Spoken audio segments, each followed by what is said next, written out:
So take out your English practice book and open page number 77. Today we will read about unit 9 conditionals. Okay so conditionals, पहले तो आप इन sentences को पढ़िए, फिर बताइए कि आपको क्या समझ में आया. Right, this is a worksheet 1. क्ली Baxter, America's leading detective, is talking to the Director General of Police about a particular case. Read carefully what he has to say. I am worried, Baxter. The case has got a lot of publicity. What will happen if we are not able to solve the mystery?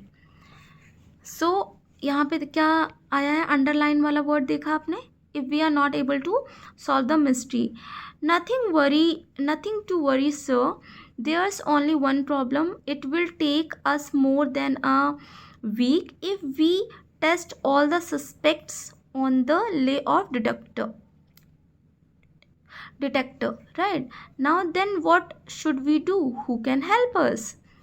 If these two plants were in this room at the time of the murder, they might help us. तो यहाँ पर क्या देखा कि उन्होंने पहले कोई चीज़ के बारे में बताया, उसके बारे में पूछा कि क्या ऐसा हो सकता है ना.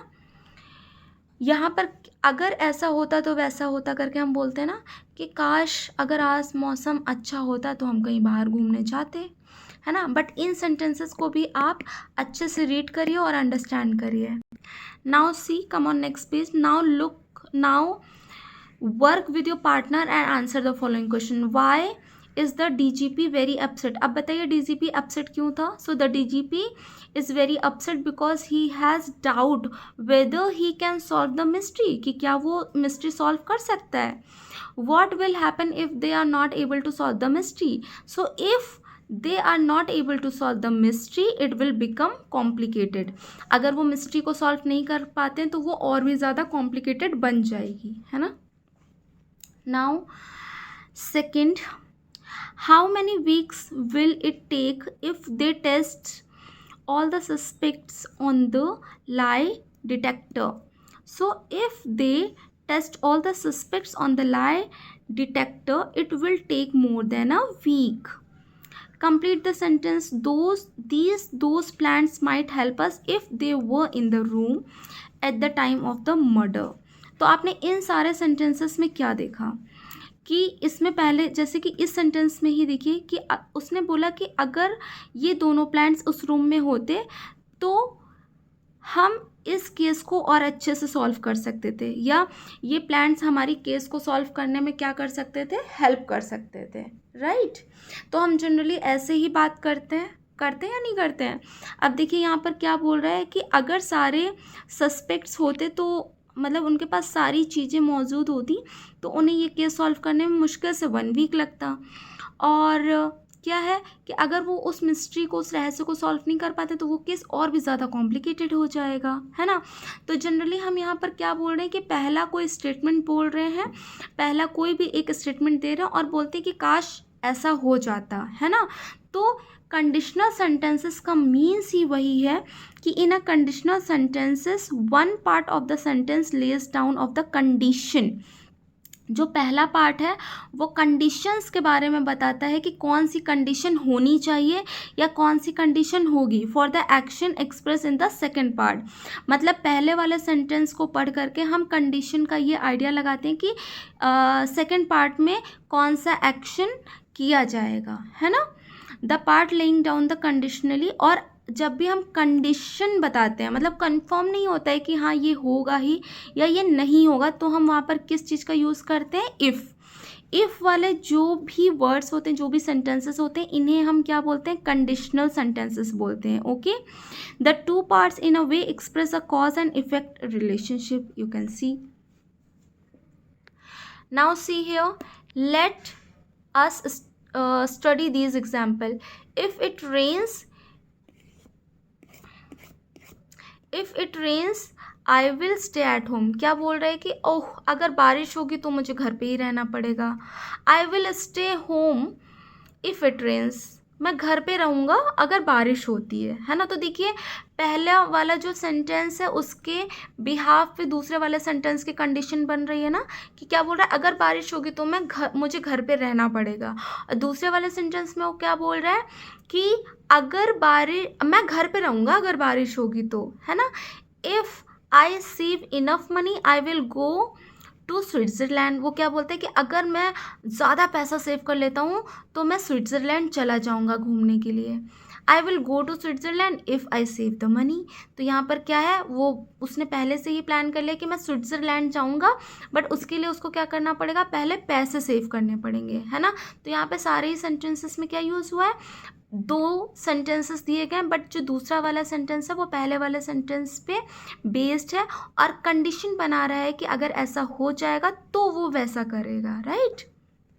Now see worksheet second, read the given situation and answer what you would do in each of these. Situation 1, what will you do if you win 1 crore rupees on a game show?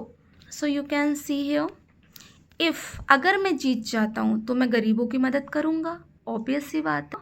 Same condition क्या है, what would you do if you could perform a lot of magic tricks. अगर आपके पास बहुत सारी magic tricks हैं then what you will do, आप अपने फ्रेंड को एंटरटेन करेंगे। तो अगर आपके पास मैजिक ट्रिक्स होंगी तो आप अपने फ्रेंड्स को एंटरटेन करेंगे ना। तो ये कंडीशनल सेंटेंसेस है, राइट, कि मतलब कोई एक कंडीशन आपके साथ होती है तो आप उस सिचुएशन में क्या करेंगे। सो ऐसे ही आप यहाँ पे भी लिख सकते हैं, right. Now will do worksheet 3।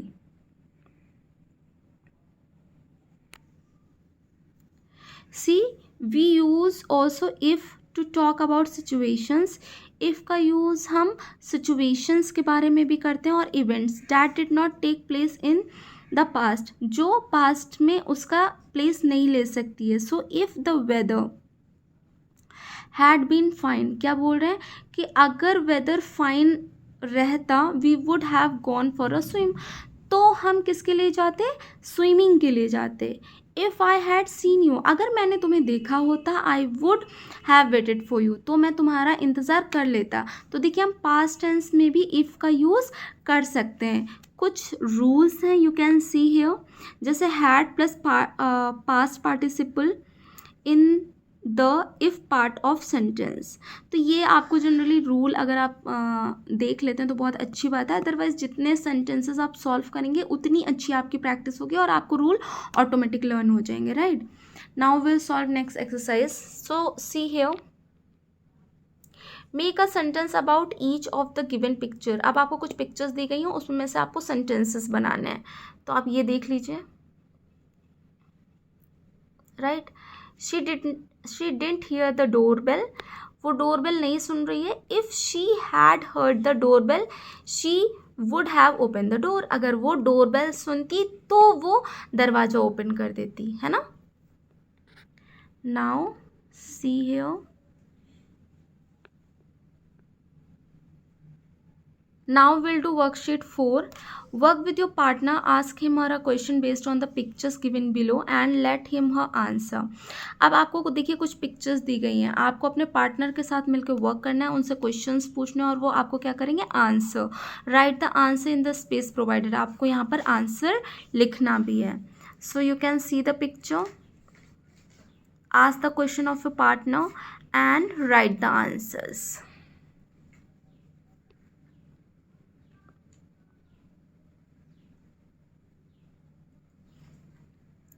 Now this is the third picture. Now this one is last. Now we'll do worksheet 5. अब यहाँ पर देखिए क्या करना है आपको, Vivek is suffering from cold and cough, Vivek है जिसको कफ और कोल्ड है। His grandmother Adarsh Devi is very worried, और वो उसकी जो ग्रैंड मदर है उसके बारे में बहुत ज़्यादा चिंता कर रही है। She has given him hot T with पीपर एंड हनी, जो उसकी ग्रैंड मदर है उन्होंने काली मिर्च और हनी के साथ उसको हॉट टी दी है। Vivek is feeling much better now, अब उसको थोड़ा अच्छा लग रहा है. Given below are some of the grandmother's home remedies. तो यहाँ पर कुछ ग्रैंड मदर्स की होम रेमेडीज दी गई हैं. Vivek is nothing them down in a diary. तो देखिए विवेक डायरी में कुछ नोट डाउन कर रहे हैं ना. इफ़ यू हैव स्टमक एक् have a tea spoon of अजवाइन विद हॉट वाटर. अगर आपको पेट में दर्द है तो आप अजवाइन के साथ 1 टीस्पून अजवाइन के साथ गर्म पानी पी सकते हैं. If you hurt yourself apply turmeric mixed with mustard oil. अगर आपको कहीं पे भी चोट लग गई है तो आप हल्दी में मस्टर्ड ऑयल को मिक्स करके लगा सकते हैं. आपको वर्कशीट 4 के बिहाफ पे ये एक्सरसाइज सॉल्व करनी है. Work in groups of 4, get into the role of grandmother. अब किसी एक को ग्रैंड मदर बना लीजिए. Think of least 2 more home remedies. अब आपको 2 और होम रेमेडीज़ के बारे में बात करनी है और विवेक की हेल्प करनी है. Right. So I have written here, you can write it down. Now will do next one. Do it yourself. Work with your partner. Read the following poem written by Anurag. देखिए ये pome है, ये आपको खुद से पढ़नी होगी. Then after will do exercise. See here. Now work with your partner and complete the following blanks. अब आपको यहाँ पर अपनी फिल इन द ब्लैंक्स को क्या करनी है, पोम के अकॉर्डिंग कंप्लीट करनी है. Right. Now come on next one.